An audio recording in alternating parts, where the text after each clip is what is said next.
Estamos de volta no Ação e Reação hoje, dia 8 de fevereiro, quarta-feira de 2017. Tempo nublado aqui na Baixada Santista, choveu lá em São Vicente, Praia Grande, né? Hoje, nessa quarta-feira, muitas novidades, né? O Cubatão rompe com a gestora do hospital, obras em São Vicente a todo vapor para tirar os buracos, né? Aquela região ali que liga São Vicente a imigrantes, muitos buracos, enchentes, né? E a Prefeitura de São Vicente trabalhando para resolver essa questão. Vamos ver se resolve. Já melhorou um pouco, né?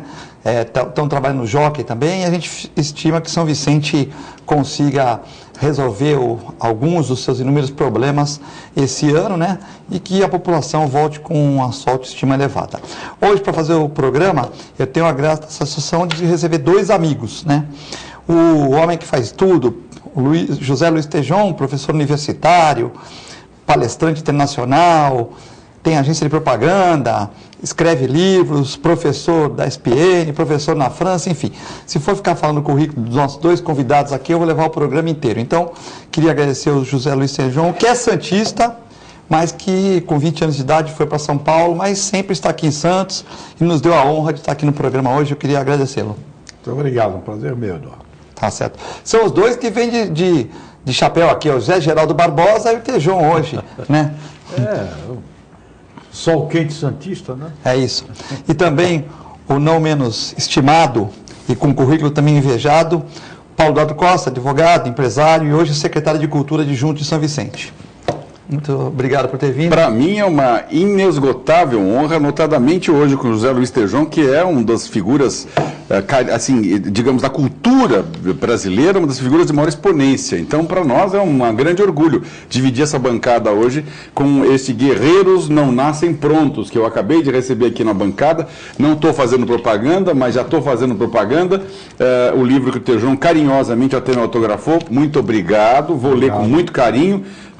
Sou seu fã, posso dizer com sinceridade, sou seu fã, acho você uma das figuras culturais mais importantes do nosso círculo cultural. Muito obrigado por estar aqui hoje. Muito tudo obrigado. Recebido aqui da Baixada Santista, minha formação toda veio daqui. Que beleza. José Luiz Tejon é mestre de arte e cultura pelo Mackenzie, doutor em pedagogia da superação no Uruguai, jornalista, publicitário, formado pela Casper Libero, administrador de empresas com ênfase em marketing, com especializações nos Estados Unidos, Harvard, e liderança, especialização na França. Tal. Então, o currículo do homem aqui é... E vocês podem ligar pelo 99711-5545 no intervalo, ou mandar um WhatsApp por esse número. O Uriel já me ligou agora, estava entrando aqui no estúdio, mas eu não consegui atender. Um abraço para o Uriel Vilas Boas, né? Ele que está no fórum nesse momento, né? Mas ele vê o programa na reprise às 11 horas e à meia-noite e meia, e sempre gosta de participar com perguntas, com questionamentos e tal. Então hoje, você quer explorar o Tejon ou o Paulo Eduardo Costa, nós estamos aqui com esse momento, né? E você pode mandar um WhatsApp agora e no segundo bloco nós vamos ler as perguntas. Tejon, você é reconhecido por muitos como um dos melhores conferencistas internacionais na superação, né? Superação, motivação, agronegócio, estratégia, mudança, liderança, marketing, cooperativismo. Você tem 33 livros de autoria e coautoria, né? Então, o que é a superação? Em que momento a gente tem que usá-la e como a gente pode usar a nosso favor? Acho que superação é trabalhar muito e fazer muita coisa. E quando a gente trabalha muito e faz muita coisa, a gente não dá muito tempo para pensar em superação. Então, esse é um assunto... o Paulo até comentava, faz um monte de coisas. Eu fui ensinado desde pequeno a fazer muitas coisas e a botar o foco em realizações de trabalho. E quando a gente bota o foco nessas realizações de trabalho, isso aparece, isso te encanta. E você para de pensar em um monte de bobagem. No meu caso, né, eu comecei minha vida aqui em Santos. Aos 4 anos tive um grave acidente de queimadura no rosto e passei 12 anos semi-internado em hospitais públicos, estudando em colégios públicos. Tive a sorte de estudar aqui em Santos, no Colégio do Canadá, e participar daquela época dos anos 60 aqui na Baixada Santista, que era uma época muito cultural, muito rica. Efervescente, né? Efervescente. E aquele ambiente foi de uma ajuda para a minha vida simplesmente espetacular, né? Eu digo assim, se eu não tivesse me desenvolvido neste ambiente de Santos, nos anos 50, 60, eu não creio que eu conseguiria chegar onde eu cheguei, porque eu recebi muito daquele período cultural, do esporte. O Santos era o maior espetáculo cultural do país naquela época. E a gente convivia aqui intensamente no colégio, convivia aqui intensamente numa comunidade globalizada. O pessoal fala hoje em globalização. Santos era um espetáculo de globalização de pessoas do planeta inteiro, imigrantes que entravam por aqui. Então eu sou muito resultado daquele período. Agora, tive uma sorte grande, tenho 2 pais adotivos que me adotaram, um imigrante português, uma outra senhora alemã, do seu Antônio e Dona Rosa, que me ensinaram a vida real para ser vivida e para ser enfrentada.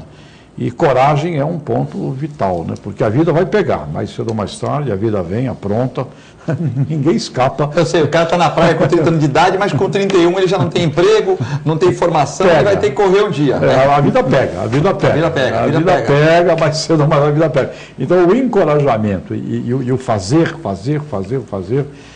te dá um limiar de dor mais amplificado. Né? E quando você tem um limiar de dor mais amplo, já não é qualquer tempestadezinha que te deu. Você aguenta mais o tranco. Você aguenta mais o tranco. Eu costumo dizer, Paulo, que quando está tudo muito bem, né? Muito bem que assim, você está tranquilo no serviço, você está tranquilo na sua vida, tal, vai acontecer alguma coisa, né? Porque tem que sempre ter alguma coisinha para incomodar, né? Daqui a pouco você tem que fazer imposto de renda, teu pai que fazia já está com mais idade e não está fazendo, você tem que fazer o teu irmão que não gosta, de repente você tem uma fiscalização que você está resolvendo, você tem que introduzir produtos novos e tem que falar com aquela tua equipe sobre isso e não arruma tempo. Então essa superação de quem, por exemplo, como o Tejon, você damos aula, eu também já dirigi instituições, enfim, que faz muita coisa, né? Por exemplo, sempre a superação é muito importante, né?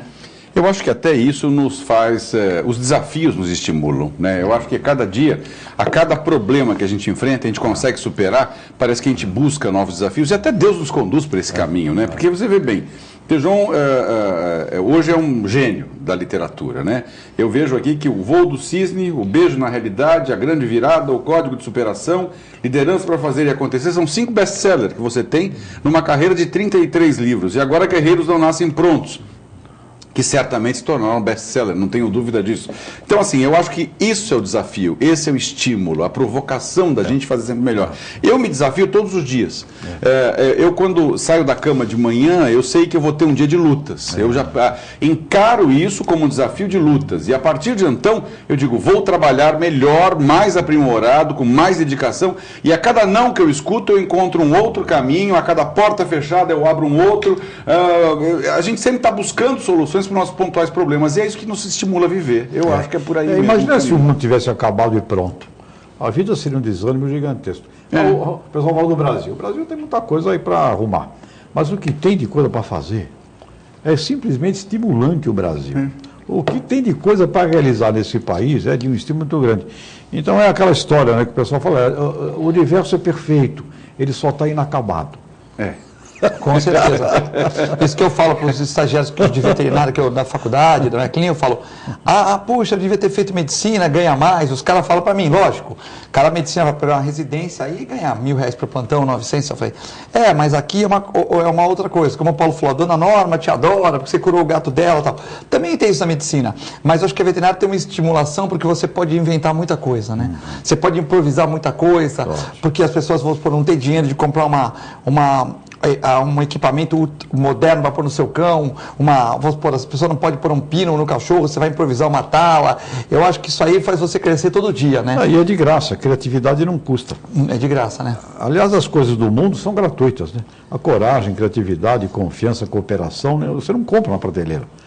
Não, E a criatividade é um dom simplesmente fascinante e é grátis. Como é que você encara essa nossa geração, essa geração que vem? Por exemplo, eu vejo com os amigos do meu filho e tal, que são garotos bons, não bebem, não fumam, até que são bem equilibrados, mas eles têm um potencial de trabalho bem menor do que eu tinha, né? Por exemplo, assim, nas minhas férias, eu ia fazer estágio, porque meu pai era bancário, minha mãe é professora, eu ia para São Paulo fazer estágio do Dr. Salim, fazia estágios em clínicas boas em São Paulo. Como tinha poucos veterinários, porque era só federal e estadual que tinha, né?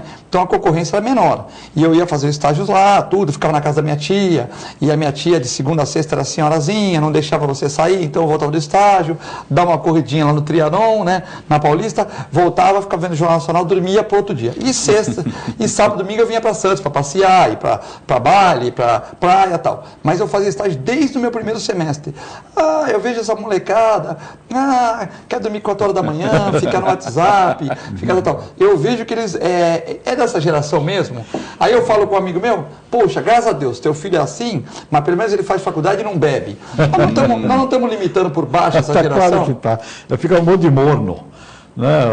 Aliás, no Apocalipse, lá na Bíblia, está lá escrito, né? Deus estava furioso e falou, os quentes e os frios eu aceito, mas os mornos eu vou vomitar pela minha boca.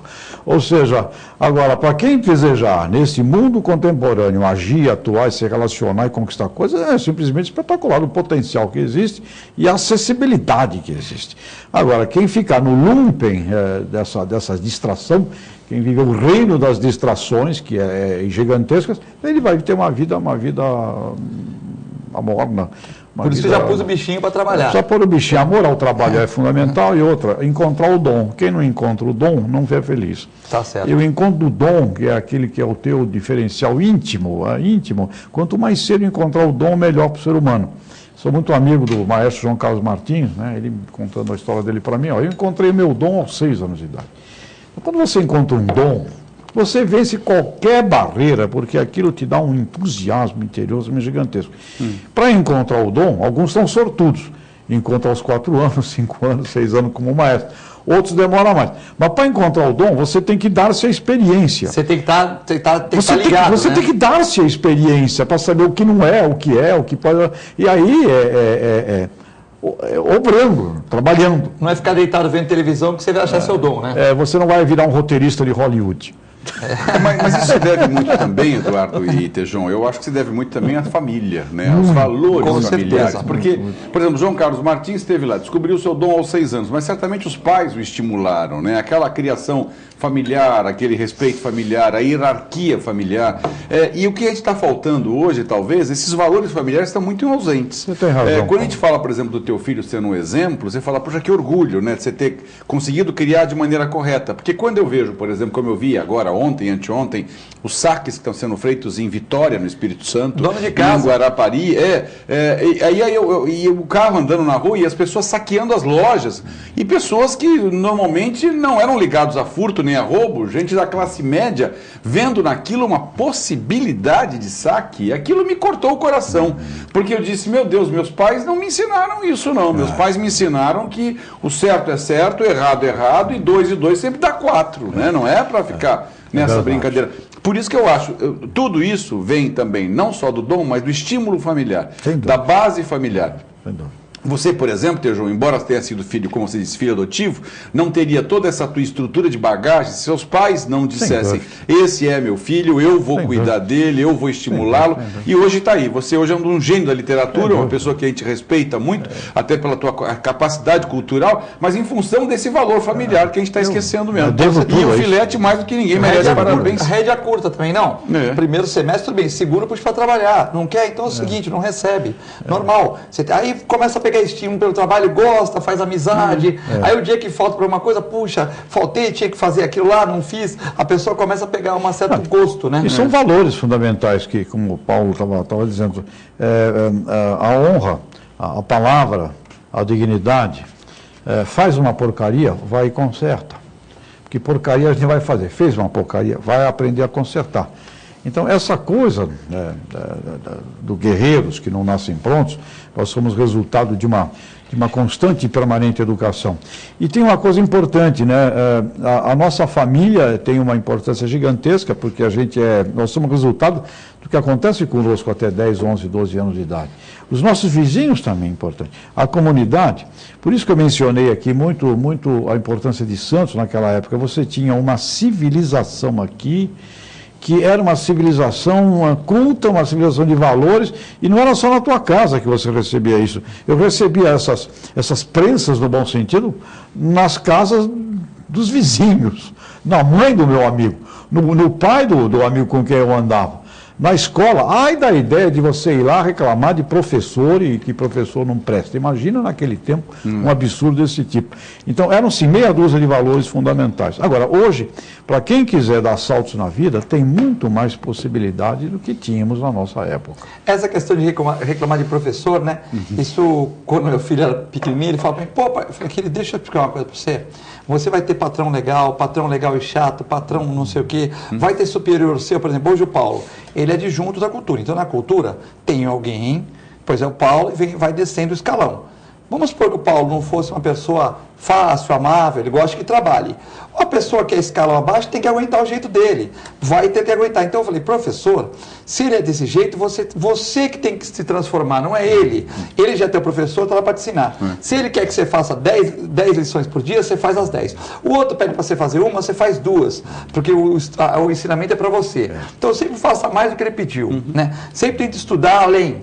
Né? Eu sempre sabe por quê? Porque você na vida você vai ter pessoas chatas, pessoas legais, pessoas chatas, mas competentes, pessoas legais competentes, pessoas legais incompetentes. Puxa, então, quer dizer, então você tem que se adaptar, concorda, Paulo? Aliás, quem não tem competência não se estabelece, não é isso que se fala? Então... Não, mas não existe essa questão? Claro que ainda sim. mais quem liga no meio público, tem isso, normal. Claro. Tem coisa que emperra, você tem que ir com um jeitinho brasileiro conversar com a pessoa, convencer a fazer. Aliás, eu de maneira bastante informal digo que administrar é a arte de engolir sapos. Né? Porque objetivamente, você quando administra um grupo muito grande, você vê nitidamente antagonismos. Né? Este não gosta daquele, um gosta de azul, outro gosta de amarelo. Hoje eu saio daqui, por exemplo, a secretária diz, o senhor está com uma gravata linda, né? Tal. Aí eu digo, muito obrigado.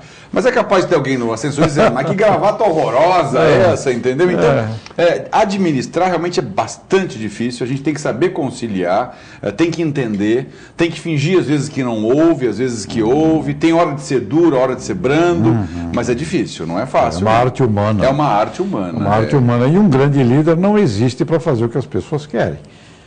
Existe para fazer o que tem que ser feito. Exatamente. E aí a arte humana, né? Tem que ser mais desenvolvida do que nunca. Mas você pode fazer o que tem que ser feito, mas sabendo conversar também, né, Tejo? Mas tem que ser um conquistador, tem que ser uma capacidade de...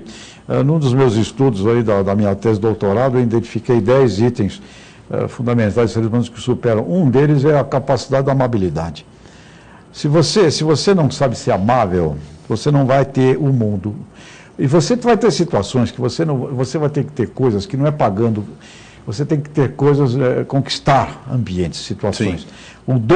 O desenvolvimento da amabilidade é de uma importância gigantesca na arte da superação. Certo, se você não for amável, não for uma pessoa saber ser amável, entra e sai bem, não vai conseguir. Você recebe muita ajuda de pessoas gratuitas, porque você tem essa coisa da amabilidade. E tem gente que joga fora este item. Ao jogar fora este item, há um afastamento. Sim. E você não recebe muita coisa gratuita. As grandes coisas do mundo é tudo de graça. Você recebe ajuda de graça, a criatividade é grátis. As ideias são grátis? As ideias são, tudo grátis, mas tem que prestar atenção. E aí é no mundo da distração. A distração é uma praga. Então tem muita gente que vive neste planeta hoje muito distraído por uma série de artefatos, né? Que a ciência hoje permite, que a tecnologia e a interatividade permite. E aí você volta a isso que Paulo ressaltava, né? A formação dos valores é o que vai determinar como você vai usar essa tecnologia abundante que tem por aí. Vem dos valores. Sim, é verdade. Tejon, né? Nesse seu livro Não Nascem Guerreiros, o que ele diferencia dos outros livros que você fez nessa questão de autoestima, de autoajuda, enfim, ele tem uma diferença? Esse livro, ele já é resultado de um amadurecimento maior, e aí tem vários casos que eu estudei também, procurando identificar as jornadas dos seres humanos. E uma delas, assim, também que é muito, talvez não seja novidade nenhuma, mas nós estamos em processo de aprendizado constante e permanente. Se você compreende que a vida é um educandário eterno, tudo que você passa, tudo que você vê, as coisas gostosas, as coisas não gostosas, tudo se transforma numa oportunidade de aprender. Então, aprender, para mim, hoje significa o grande entusiasmo da vida. E uma outra coisa que eu observei, vendo histórias de pessoas famosas, histórias de pessoas não tão famosas, é que nós somos o resultado de outras pessoas. há uma influência gigantesca de outras pessoas que muitas vezes nós não percebemos. Então, por exemplo,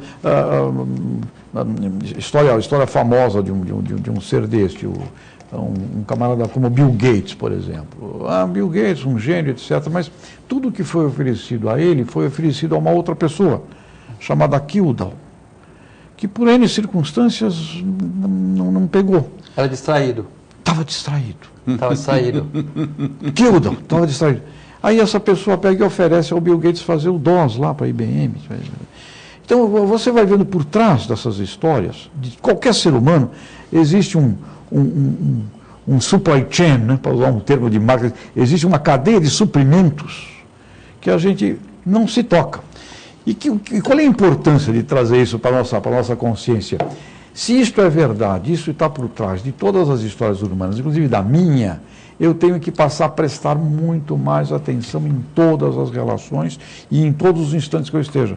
Porque ali estão oportunidades gigantescas de imensas riquezas humanas e que eu preciso estar atento a isso. Ou seja, todo ser humano é resultado de anônimos, não anônimos. Você está aqui, se você fizer um raciocínio da tua vida, você vai encontrar um fulano que mexeu uma circunstância e te trouxe, te mostrou, e você estava ali presente e você foi. Então, o Guerreiros do Nosso Impronto significa uma grande humildade com relação ao aprendizado e um grande foco nas relações humanas, porque nós somos o resultado das qualidades dos seres humanos que nós aprendemos a cultivar. Humildade, nós somos o resultado de outras pessoas. Estamos tendo uma aula aqui, né? Não, porque é muito importante, porque na verdade o Tejon está passando para a gente uma radiografia da nossa vida, né? Lógico. A gente não está aqui nessa bancada por acaso. A gente está aqui porque Deus nos conduziu a esse caminho através dos métodos mais diversos possíveis. A nossa amizade, por exemplo, eu e Filete conheço Filete há, sei lá, centenas de anos. Tejon conhece há centenas de anos. O Paulo, então... quando eu comecei na veterinária, eu comecei com o trabalho de pegar animal na rua e doar, né? E o trabalho foi crescendo. Então era minha clínica, que era bonitinha ali e tal. E atrás tinha uma casinha, assim, um chalezinho, que eu punha os cachorrinhos lá. Tal. Aí o Paulo, ele tinha uma coluna na tribuna, e era presidente do Kennel Club. Tinha outros veterinários, e tinha Silmeira, como sempre existiu, até mais que agora, porque eram um pouco menos veterinários. Aí o Paulo começou a me dar espaço lá na coluna, tal. Eu fui no Kennel Club, fui diretor, fui ajudando. Aí o Paulo montou a protetora dos animais, me colocou de vice-presidente lá. Naquela época, aí tu vai entrosando, né, tal. Depois de um tempo, eu encontrei o Paulo em outra situação, que eu já pude ajudá-lo. Hoje, o Paulo, eu tenho uma estima pelo Paulo tremenda. Por quê? Porque ele, quando eu comecei numa portinha no estuário, ele me abriu as portas. Abriu as portas. Ele fazia uma exposição de vira-latas, lá no Ilha Porchat, Audace, era glamouroso, né? E me convidava para ser júri. Ele convidava outros colegas veterinários, mas me convidava que eu era o mais novo dos 6 que tinham em Santos, né? E aí a coisa, e tinha um que ele convidava, mas 8 horas da noite, sexta-feira, eu vou tomar chopp. Perdi a oportunidade, mas eu estava lá. E de lá você conhece uma pessoa, conhece outras, e vai abrindo portas, né? E se você pensar em como você... Que ser humano te encaminhou para a situação de você conhecer o Paulo? Tem aí uma outra rede. Foi uma mulher que foi na minha clínica, eu era novo, explicava bastante, ela gostou do atendimento e falou com o Paulo. Aí falou, eu quero te apresentar para o Paulo. É isso aí. Aí foi a ligação para o Paulo, e aí a coisa vai indo, né? É isso aí. É uma rede humana simplesmente fundamental. E a qualidade dessa rede te leva ao progresso ou a qualidade dessa rede te leva à desgraça. Então, nós somos o resultado dessas redes. Quando você é pequeno, você é total responsabilidade do adulto, que te encaminha numa visão. Meus pais adotivos me ensinavam a ver pessoas da rua ali onde a gente morava. Olha ali o seu Santos, dono do posto de gasolina, olha como aquele homem trabalha. E me fazia ficar olhando. Olha aquele homem lá, aquele homem é o seu pontual. O seu pontual, ele é um arquiteto. Ele estudou, filho, vocês vão ter que... Seu Barsotti, que foi inclusive contador e diretor da Procuradoria Santista. Olha o seu Barsotti, olha a letra bonita que ele tem. Olha como ele escreve. Presta atenção naquele homem. Me ensinavam a ver pessoas. Isto foi de uma importância, porque quando eu cresci e me tornei, não sou rico, nada, não tive heranças, mas onde quer que eu fosse, eu ficava prestando atenção nas pessoas mais notáveis. E quando você presta atenção nas pessoas mais notáveis, não importa onde você esteja vivendo, aquilo entra no seu neurônio. E a neurociência hoje já constata que se eu estou aqui convivendo com vocês, prestando atenção, admirando vocês, os nossos neurônios estabelecem uma nuvem, como o dos computadores, e a gente adquire, sem querer e sem perceber, valores do outro ser humano por uma forma... Quando inaugurou o shopping de São Vicente, Paulo e Tejão, eu levei meu filho lá na inauguração, né? Aí meu filho falou, pô, aquele que é o seu Armênio, que constrói tudo, né? Criança, gosta de construir, né? Sempre levei ele para o negócio de obras, na minha clínica eu levava ele de molequinho, ó, estamos fazendo aqui, vamos fazer aqui vamos fazer isso e tal. Aí ele falou, pô, aquele que é o Armênio, né? Aí eu apresentei ele para o Armênio. Aí o Armênio ficou uns 10 minutos conversando comigo, com ele uns 10 minutos, até ficou um vácuo, assim, ele ficou conversando, até meus amigos começaram a olhar e falar, pô, o Armênio tá dando tanta atenção para você e tal. E ele falou, meu filho falou, eu quero ser seu amigo, com 10 anos, falou, para ser meu amigo, você tem que ser melhor do que eu quando for adulto. Você vai falar aqui, eu vou estudar e vou ser melhor que o Armênio. Aí eu falei, mas não dá, né? Olha quanto você conseguiu. Dá sim, você consegue, é só você querer. Então é uma pessoa que estimula o estudo, né? Genial. É genial. Ele falou assim, você não vai ser meu amigo, só vai ser meu amigo se você prometer que vai ser melhor do que eu quando você crescer. Com certeza, esses 10 minutos impregnaram os neurônios do seu filho de uma maneira potencial. Ele falou, pô, mas dá para eu ser melhor que o Armênio? Eu falei, não sei. Ele falou que dá. Você tem que correr, né? Você entendeu? Nós vamos a um breve intervalo e já voltamos.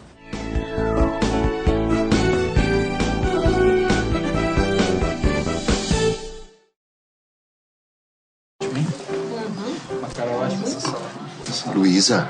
Wagner! Nossa, quanto tempo! Esse é o Fábio, meu marido. Tudo bem? O Wagner foi meu primeiro namorado. Foi ele que me convenceu a fazer tatuagem de borboleta, você lembra? Você já reparou que as asinhas formam um W? É de Wagner. Ai, que bom dia. Tem coisas que a sua família não precisa saber. Mas se você é doador de órgãos, isso você tem que informar. A Clínica Multiimagem é especializada em exames de radiologia e diagnóstico por imagem, investindo continuamente em tecnologia e trazendo constantes inovações para proporcionar à comunidade médica e seus pacientes diagnósticos ainda mais precisos. Sua nova e moderna estrutura, aliada à tecnologia de ponta, juntamente com o corpo clínico especializado, tornam a Clínica Multiimagem um dos centros de diagnósticos por imagem mais avançado do estado de São Paulo. Entre em contato pelo telefone 3202-1250. Sabe o que essas crianças vão ser quando crescer? Serão adultos que poderão escolher suas carreiras e decidir pelo próprio futuro. Pois hoje, as empresas que participam do programa Empresa Amiga da Criança investem no presente para mudar o futuro de muitas crianças e adolescentes. Crianças que brincam e estudam crescem mais sadias, desenvolvem-se melhor e tornam-se adultos que farão a diferença amanhã. Junte-se à Fundação Abrinq e seja uma empresa amiga da criança.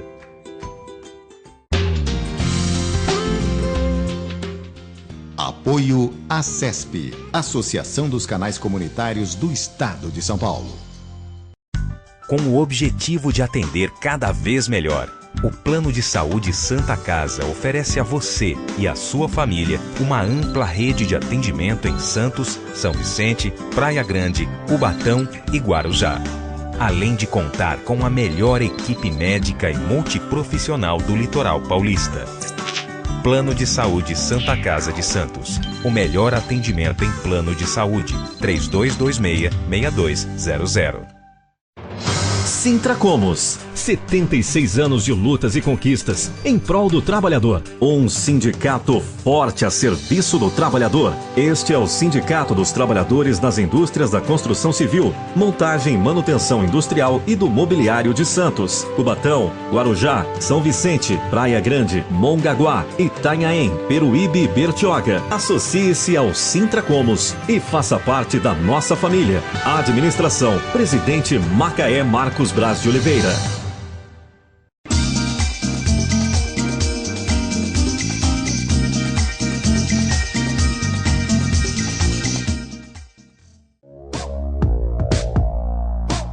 Sindicato dos Trabalhadores Municipais de Praia Grande, há mais de 20 anos levando aos seus associados planos de saúde e convênios, assistência odontológica e jurídica, curso de capacitação e outros benefícios, dando aos servidores melhores condições de trabalho e qualidade de vida. Para mais informações, acesse o site www.sindicatopraiagrande.org.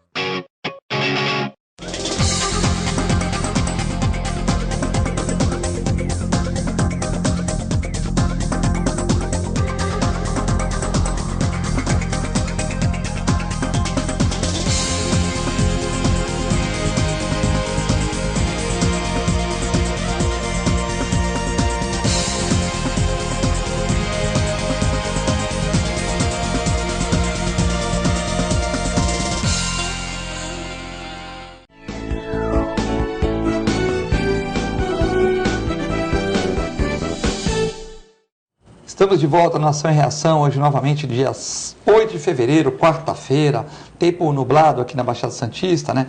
Mandar um abraço pro meu amigo Zeca, lá que tá vendo o programa do Rio de Janeiro. A dona Aurora, que ligou aqui bacana, aqui dona Aurora assistindo a gente em Poços de Caldas, mandando um abraço pro Paulo e pro Tejon. Fala que é fã dos seus livros. Aurora. Valeu. Poços de Caldas, terra boa, terra da Caldense. O Corinthians joga hoje lá com a Caldense, Poços de Caldas, que nos anos 60 toda mulher queria casar e queria ter a lua de mel lá em Poços de Caldas. Era gente do Rio, de Santos, era sucursal santista, Poços de Caldas, né? Lá no sul de Minas, quase leste do estado de São Paulo, né? Isso, lá na Caldense, que deu aqui para o Santos Ayrton Lira, deu Neto, deu Casagrande. A Caldense, que é um time, acho que é o único time profissional lá do sul de Minas, né? Então, um abraço para ela aqui. Também tem muita gente parabenizando o programa, né? E a dona Rita quer que eu foque no livro Guerreiros Não Nascem Prontos. Foi destaque em 2016 e fala sobre a arte da superação, educação e autoajuda. O novo livro de Tejon despertará o guerreiro que existe dentro de você, ajudando a você a fazer escolhas inteligentes e alinhadas com os valores da sua vida. Fala de lutas, que nos serve de exemplos e nos ensina estratégias. Então, Tejon, ela quer que você comente aqui do livro Dona Rita de São Vicente, parabeniza o Paulo pelo trabalho na cultura, e quer que você comente sobre o livro Guerreiros Não Nascem Prontos.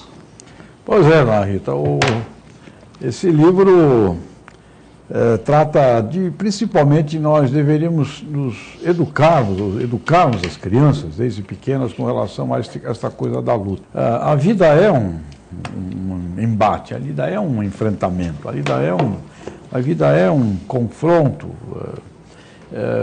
de sobrevivência, de competitividade, e que para fazermos esta luta com dignidade é muito importante compreendermos algumas coisas essenciais dela.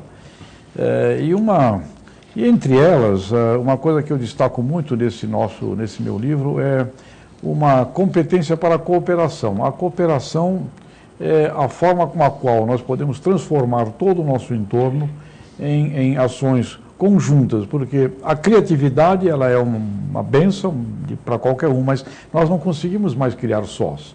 Então nós somos resultado de uma cabeça com a capacidade de criar, mas ao mesmo tempo nós temos que aprender a atuar em conjunto. Coisas que eu fui buscar na história, os primeiros exércitos do mundo que começaram a ter vitórias foram aqueles que aprenderam a lutar juntos. Então, esta compreensão. E quando falamos aqui, alguns exemplos de liderança, o maior inimigo que tem dentro de uma equipe, de uma empresa, dentro de uma família, não está do lado de fora, está do lado de dentro. Os grandes inimigos estão do lado de dentro, portanto, você precisa ter esta consciência de que somos resultado de uma equipe e aprender isto com muita ênfase. Fora isso, o aprimoramento individual, o aprimoramento íntimo. Agora, isso tudo exige coragem, porque a vida nos pega, grande parte dos seres humanos desistem, grande parte dos seres humanos fica prostrado, se deixa... O abandono é terrível. Guerreiros não abandonam, mas o pior abandono do mundo é o autoabandono. E tem muito ser humano que se autoabandona cedo demais. E perde com isso a oportunidade de sair da vida de uma maneira muito melhor do que entrou, que é uma conta, um balanço de alma, né? Você ganhou uma alminha, viveu e vai sair com esta alminha de que jeito? Melhorada ou piorada? Se sai com essa alma melhorada, você até acende. Se sai com ela piorada, quem sabe até você desapareça, não sei lá o quê. Vai para um buraco negro no espaço. Então essa grande luta, né, esta luta, né, guerreira, que é mais do que a luta física, é a luta da alma. E os enfrentamentos, os obstáculos, eu tive uma vivência, hoje eu estou com 64 anos, eu tive a sorte de viver 3 coisas diferentes que hoje eu aglutino em uma só. Eu vivi uma experiência pessoal de ser filho de mãe solteira, adotado aqui em Santos, uma família pobre, tive um acidente grave de queimadura no rosto.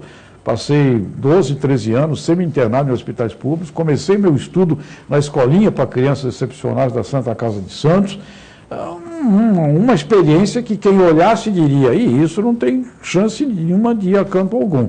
Tive uma grande experiência profissional, empresarial, fui diretor estatutário do Jornal Estado de São Paulo, uma grande experiência acadêmica, professor da GV, hoje da SPM, aula na França, estas 3 coisas, se você pensar assim, você planejou isso? Não, eu não planejei nada disso. Eu não pensei que isso seria possível. Mas o que aconteceu com a sua vida? Eu fui ensinado a pegar e fazer, a pegar e fazer, a pegar e fazer.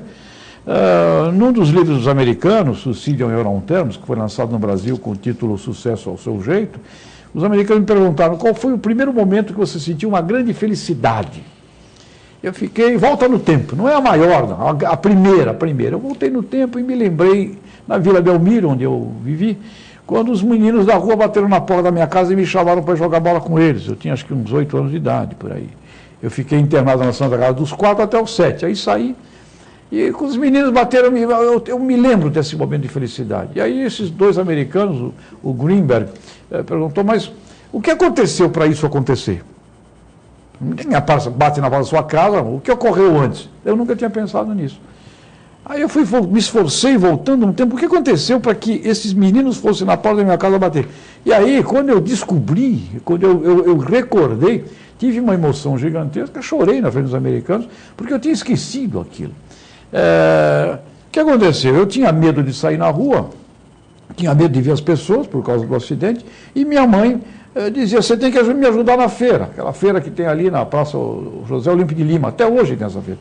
Eu tinha medo, você tem que ajudar a sua mãe. Não quero sair. Ou você tem que ajudar a sua mãe, porque as vizinhas estão dizendo que eu não sei da educação. Eu subia no telhado. Na terceira vez, ela dormiu de madrugada e se enfaixou comigo. E me arrastou até a feira, chorando, esperneando. Paramos na barraca da batata. Por que batata? A primeira barraca da feira. Foi juntando um monte de gente em volta, que queria me ver, que sabia do acidente, mas não tinha me visto. E ela fala, presta atenção na batata, pega uma com a sua mão. Seu pai gosta dessa aqui, batata grande, para fazer cozida, que seu pai é português. E quando eu ia prestar atenção naquele burburinho em volta da feira, de pessoas querendo me ver, ela me dava uma reprimenda e mandava eu prestar atenção na batata de novo. Ela me carregou pela feira, prestar atenção na batata, no alho, na cebola, no tomate, voltou para casa, abraçou, o pai abraçou e disse assim, obrigado filho, ninguém vai dizer que nós não sabemos te educar. Na segunda quinta-feira, fui com ela por minha livre e espontânea vontade. E quando eu cheguei, o que acontece? Mundo real. Tem um menino, 7 anos, rosto queimado.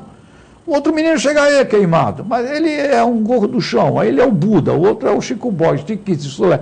Cada moleque tem um defeito. Se não tem, tu inventa que ele vai acreditar que tem.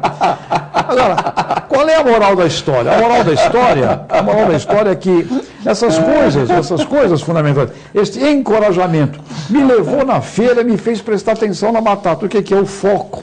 O foco.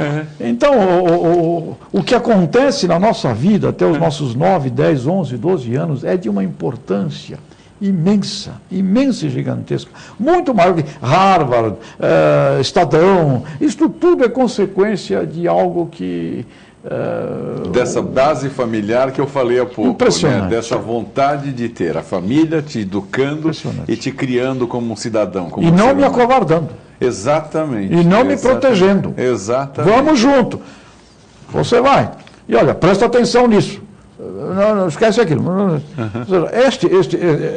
Este ensinamento, o que eu posso dizer? Bom, pelo menos você aprendeu a escolher as batatas. Pelo menos eu aprendi, olha, eu não aprendi a escolher batatas, né, mas eu... Aprendeu a encarar o mundo de frente, cada um mas com seu problema, encarar o mundo de frente, que a gente é resultado de onde coloca a nossa atenção. Exatamente. Um está queimado, outro está gordinho, outro está com cabelo em pé. Outro... Se não tem, tu inventa. Tu inventa na hora, não tem problema. E isso não é o problema. Nós vamos aos apoiadores, fala da Ozan.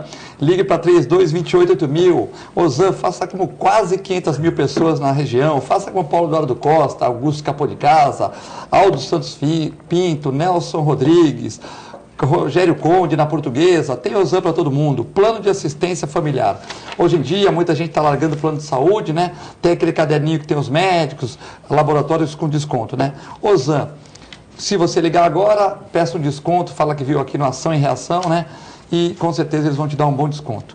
E também o restaurante Boqueirão Express Grill. Hoje o Maninho vai levar a gente para comer lá no Boqueirão Express Grill, vai pagar a conta lá. O Maninho, o maior síndico do planeta, o Maninho que consegue fazer quermesse no prédio e consegue captar a água da chuva, a Sabesp que não quer deixar, mas ele capta a água da chuva para jardim.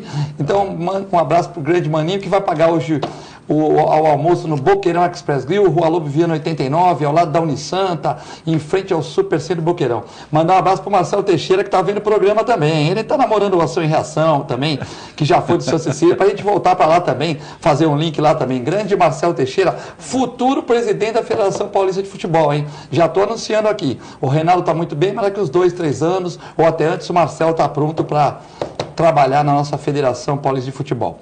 Bom, temos muitas perguntas aqui. A Ana Renova vem do programa, mandando um abraço para o Paulo, ela que é professora de dança lá de São Vicente, Ana não é isso? Chu, querida amiga. E dizendo que o Tejon está dando uma aula hoje aqui, graças a Deus, foi para isso que ele foi chamado. Para a gente. O Carlos Dentista está parabenizando o Tejon e pergunta para ele como é que ele vê a juventude de hoje, essa questão dos alunos de 20 anos atrás, comparando com os de hoje. O nosso amigo Carlos, que é dentista aqui no prédio. Ô, Carlos, a juventude está muito carente de líderes, né? Eles buscam pessoas que os influenciem. Então, esta carência de liderança influenciadora é gigantesca.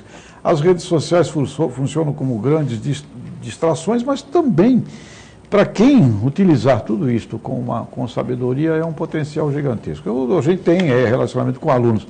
E, por exemplo, nessa tua questão, eu vou dar aula na França agora, no final de fevereiro, e ali eu tenho alunos do mundo inteiro. Alunos do Vietnã, da África, da China, Fica um mês na França? Da Índia, e aí o que a gente vê? Eu vejo nesses alunos mulheres africanas, alunos vietnamitas, chineses, indianos, eu vejo uma vontade, uma sede de conhecimento simplesmente espetaculares. Eu falo para os meus alunos brasileiros, olha, em 5, 6, 7 anos, você vai ter a globalização completa da juventude. E essa juventude, por isso quando eu falo africano, por exemplo, mulher africana, vietnamitas, indianos, chineses, asiáticos, este pessoal é um pessoal que come e baba para fazer. E é simplesmente espetacular. Então o que eu vejo aqui dos nossos alunos brasileiros? O que o Daniel Goleman, o criador da inteligência emocional, uma vez mostrou, olha, 11% dos seres humanos é engajado, 19% é aderente, 50% é turista passando tempo no planeta e 20% é terrorista, detonando a terra e as pessoas. Logo, cabe à família, cabe aos pais, né? Cabe aos professores. Se bem que professor hoje, se a gente chamar a atenção de um aluno do ponto de vista comportamental, o aluno pode não gostar muito da ideia e pode chamar o pai para ir lá reclamar.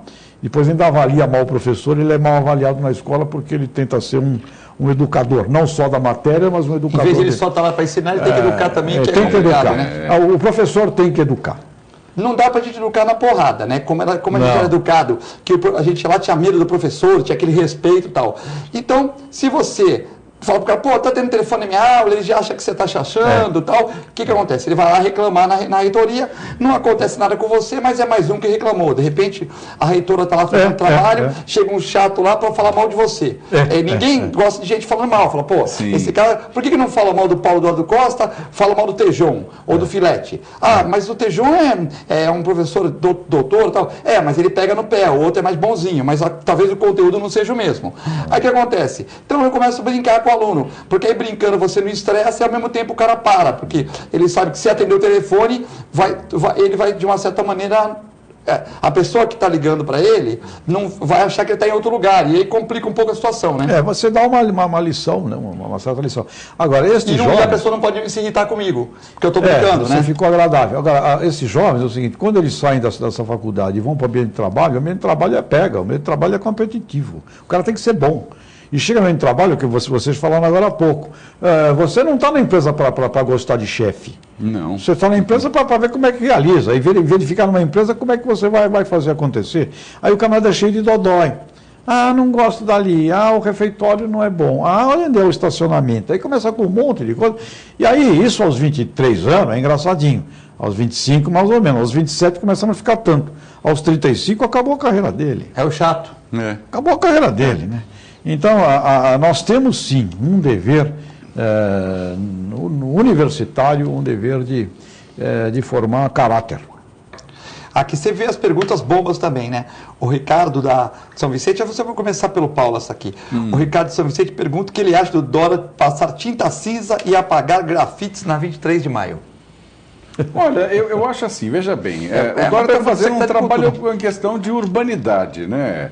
Se algumas pessoas protestam muito dizendo que não gostam do cinza por qualquer razão, mas se ele pelo menos está fazendo e urbanizando, as imagens estão aí, ele está urbanizando, está limpando, está clareando, eu acho bem positivo. A ideia da cidade limpa é uma ideia até de urbanidade. Quando você está numa cidade que tem verde, que tem uma condição melhor, você tem estímulo. O exemplo vivo é São Vicente. Mas é que eles questionam assim, que o pichador é uma coisa, eles questionam. Sim. E o grafiteiro, às vezes o cara foi convidado, é um grafiteiro do Rio de Janeiro, que a diferença foi convidado, é que o grafiteiro, quando faz o grafite, ele tem um motivo, ele tem uma razão, é como artista, né? Então, você vai fazer uma parede, ele está fazendo um trabalho artístico, impregnando com a cor e com a talento Miami tem até aquele bairro pobre que foi grafitado todo e virou um bairro de comércio. Então, isso é diferente. Agora, o que o Dória está fazendo é uma zeladoria da cidade, né? Ele está melhorando. Eu estava dizendo, exemplo vivo é São Vicente. Até 40 dias atrás, a cidade estava um lixo.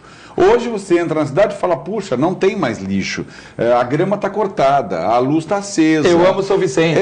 Então você está mudando o conceito. E a população, de maneira geral, segue muito isso, é natural. Porque é um desânimo. Quando você vê uma situação escandalosa, cidade destruída, você fala, por que eu vou pagar imposto? Por que eu vou viver nessa cidade? Eu vou viver mais ao longe? Hoje não, é a autoestima. O Dória está no caminho certo. E, embora, como dizem, muitos protestaram dizendo que ele estava pintando tudo de cinza, que cinza não é a cor ideal e tal. E vão protestar todos, porque vai entrar um prefeito, vai pintar de branco, outro de verde, outro de amarelo, e aí vai. O meu amigo da imobiliária Barão, lá de São Vicente, está vendo o programa Mimi, já aumentou 5 mil todos os imóveis. Já melhorou lá, já aumentou 5 mil lá. Tu fala, pô, mas isso aqui... Não, mas é que agora melhorou um pouquinho, já não tem mais lixo, Essa dinâmica chama-se Pedro Gouveia, não se esqueçam dele, porque realmente o Pedro é uma locomotiva. E ele arrasta os vagões atrás e a coisa funciona. O Cirilo já reclamou que todo ano compra uma kitnet lá, já reclamou que subiu de preço. Deixou essa questão para você que mora em São Paulo, né, que é cidadão do mundo, né? Mas reside em São Paulo, tem um apartamento aqui em Santos e tal. O Dória, essa questão de passar tinta, muita reclamação lá? Tem sempre críticos, o pessoal mais sociocrítico, né? Que não gosta enfim, o pessoal mais aí um pouco a uma esquerda ultrapassada já. O ambiente é fundamental. O ambiente é fundamental. Sim. Então, se você tem um ambiente mais limpo, isto também ajuda na limpeza das nossas mentes, né? Agora, é claro que... Distrai menos, né? Agora, é claro que esse ato é um ato simbólico dele e tal, é um ato de... Enfim, tem uma simbologia, né, nisso tudo. Né? Mas o fato do prefeito ir para a rua, trabalhar como gari, não deixa de ser também um aprendizado, né? Porque ele vai lá, vê que se a roupa tá boa, por exemplo, ele pôs aquela roupa de gari, de repente aquela luva. Poxa, mas essa luva é muito quente, não tem uma menor, não sei o que lá. Tal, como é que é feita essa divisão de roupa? Porque às vezes, quando você trabalha, aquele quadro que tem no Fantástico, que põe, não do quadro, mas põe o patrão para trabalhar na empresa, ele fala, puxa, essa empilhadeira aqui é perigosa, puxa, o cara trabalha bem. Aí vê aquele funcionário que mesmo quebra uma caixa, ele mesmo, que não é função dele, vai querer arrumar. Quer dizer, aí se você patrão de uma empresa com 1000 funcionários, tem funcionários dedicadíssimos, ele nem conhece, né? Quando ele entra para fazer aquele trabalho de menos engravatado, de uma certa maneira ele também dá um aprendizado, né? Existe um aprendizado lá, mas é uma simbologia. O Dória é muito inteligente, é um camarada empresário, ele sabe fazer conta. Então, pelo menos, acho que a gente tem ali em São Paulo um prefeito hoje que sabe fazer conta. Que bom. que bom. Tem tanta gente que não sabe fazer conta, né? Nós tivemos em São Vicente um que ficou 4 anos que não tinha noção de quanto era 2 mais 2. E aí deixa, né? Bom, deixa um estrago considerável, né? A Sandra de Praia Grande fala que o programa está ótimo e ela pergunta para o Tejon o que ele acha, o Paulo também. A metade que conclui nosso ensino médio na rede pública de São Paulo não sabe fazer uma regra de 3. É triste, né? É tristíssimo, né? São fundamentos clássicos do conhecimento aí milenar, né? No Canadá ele não passava para o 2º ano, né? No Colégio Canadá, o Padre Adalto. Padre Adalto. Não sei se vocês... Minha mãe teve aula lá também, minha mãe foi aluna lá. O Padre Adalto arremessava o apagador na sua cabeça. E o Silvio Andraus? Pegou o Silvio Andraus também? Peguei o Silvio Andraus também. Então eram professores que tinham métodos, né, bastante objetivos, né? E você, se repetisse de ano no Canadá, era terrível, né? Ali um colégio estadual, era o melhor colégio. Tinha vestibulinho, né? Tinha. Para você estar no Canadá, você tinha o Santista, que era muito bom, mas era pago. Tinha o Canadá, no 5º ano você tinha que fazer tipo um vestibulinho Um para ir, né? vestibulinho para passar lá. Tinha o Silvio Andraus, tinha o Colégio Bandeirantes de São Paulo, que era muito bom também, mas o Canadá conseguia chegar quase na rabeira, né? É que, na verdade, eu acredito que houve uma mudança de paradigma com relação à educação, porque quem educa, na verdade, é a família. O professor é um auxiliar da arte de educação. Então, quando, por exemplo, lá o Silvio Andraus dava aula, ele estava complementando a educação que você recebia em casa. O que acontece hoje é que a família parece que lavou as mãos. A família realmente acha que não tem obrigação de educar, eu já estou dando comida, estou pagando a escola, o professor que se encarregue de fazer isso. E aí, na escola, o professor sabe que a educação deveria vir de casa. Então fica um jogo de ping-pong, ninguém assume a si a responsabilidade. É por isso que hoje os alunos contestam tanto, reclamam do professor. Eu recentemente vi um vídeo na internet que me incomodou muito, um professor escrevendo e um aluno atrás apagando em atitude totalmente desafiadora, isso na USP, na Universidade de São Paulo. Então, assim, há uma inversão de valores éticos e morais, né? Respeito se dá a qualquer pessoa. E um professor, até o Japão é um exemplo vivo disso, o imperador, os professores não são obrigados a se curvar ante a majestade do imperador pelo fato de serem educadores. A única categoria, né? É a única categoria que não se curva ao imperador, de fato. Quer dizer, é um respeito muito grande pelo professor. Aqui no Brasil, o professor, além de ganhar mal, ele está mal preparado, as condições são precárias, e a educação que deveria vir de casa, ela não vem. Então, há uma divergência aí técnica. E quando o professor tenta educar, impor a sua vontade, o aluno reclama para a mãe corre na direção da escola reclamar do professor, que é uma atitude completamente equivocada e errada, quando ela devia dizer, não, se o professor tem razão, se ele disse isso é porque ele sabe o que ele está fazendo, entendeu? Então nós estamos errando, e a fórmula não é lá da escola, é da família, é a nossa fórmula que está errada. Verdade. E a cultura, né? A cultura é um educandário fascinante. Muito mais abrangente, que deveria estar presente no dia a dia e no cotidiano das pessoas. Claro. O teatro, a arte, a música. É por isso que nós temos um projeto muito grande lá, notadamente na cidade que eu estou falando, São Vicente, mas eu acho que todo o Brasil tem que ter isso, da cultura entrar nos redutos onde ela não entra. Para mim não interessa ter cultura para elite. A cultura tem que estar onde tem a favela, onde tem a carente, onde tem a população menos favorecida, para que eles aprendam que as possibilidades existem. E um exemplo vivo é você, Tejon, aqui, dizendo, eu cheguei, você é um vencedor, a gente sabe disso, mas é um vencedor porque lutou. Porque teve a base familiar, que é a mesma que eu tive, que o Filete teve. Por isso que a gente está aqui hoje. E teve muita cultura. O Bloco Carnavalesco tem Gozas do Marapé. Ali você via os caras criarem, os caras fazer música, marcha ranço, como é que organizava aquilo ali. O clube de futebol da Várzea ali da minha rua. Sim. Sem contar o Santos Futebol Clube daquele período, e o teatro, e a arte, a cultura. Mas você é santista, né, Tejon? Sou santista. Tá o teu bairro, o teu espaço era um espaço cultural. E quando o espaço cultural é forte no teu bairro, ele supera os problemas, inclusive, das más famílias. Exato. Com certeza, os exemplos positivos, né? Porque nem todo mundo tem a sorte de ter uma bela família. Mas aí houve um problema. A cultura deixou de receber investimentos porque na ótica do administrador público é melhor fazer praça, é melhor asfaltar a rua, é melhor colocar só uma lâmpada. É mais ou menos como essas obras de macrodrenagem, né? Ninguém limpa a canaleta debaixo de terra porque isso não dá voto. Ninguém vê. Ninguém vê. Mas no dia da enchente é o que prejudica. Aí lembra que estava em cheio, que tem que passar do jateamento e assim vai. Mas eu acho que essa ideia também ela está mudando, né? Porque, por exemplo, se o administrador ele tiver coragem, por exemplo, como o Dória, como o Pedro está tendo agora em São Vicente e outros da região, você vê, o Pedro ele falou para mim que perto da Imigrantes ali, estava tudo, as bocas de os encanamentos, tudo além de estar entupido, tinha cimento, porque forma aquela borra de cimento que escorre no dia de chuva. Então, além de ter sujeira, um monte de coisa, tem áreas cimentadas. Quando você, de uma certa maneira, desobstrui isso, ninguém está vendo, mas você fala, olha, aqui alagava, não está alagando mais, porque eu fiz um trabalho. Então, as pessoas também vão reconhecer na medida que você também divulgar e que você se interessar, não é Mas isso? não se esqueceu da cultura. Aí é diferente. Um bom administrador é aquele que equaliza, é uma balança a vida, né? Você sabe para onde pende e para onde não pende. Se você manter essa balança sempre equilibrada, você não vai ter problemas. Porque você tem que pensar na geração, não no presente. O bueiro entupido é agora. A cultura daqui da próxima geração é o investimento atual. É verdade. Porque senão não vamos ter pessoas, vamos ter bandidos daqui. Ou pessoas que fazem o que estão fazendo, às vezes assaltos, matam, destroem, quer dizer, nós estamos errando. E o erro disso é da administração pública, é do governo. a gente tem que reconhecer essa meia-culpa e tentar corrigir esses erros enquanto dá tempo. A Maria Regina parabéns o programa e fala, o Tejon acertou, 11% de engajados, por isso as mesmas pessoas que são diretoras disso, daquilo, trabalham nisso.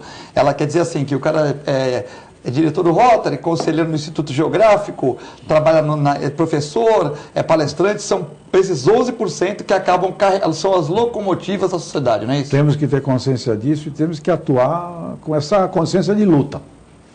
Tá certo.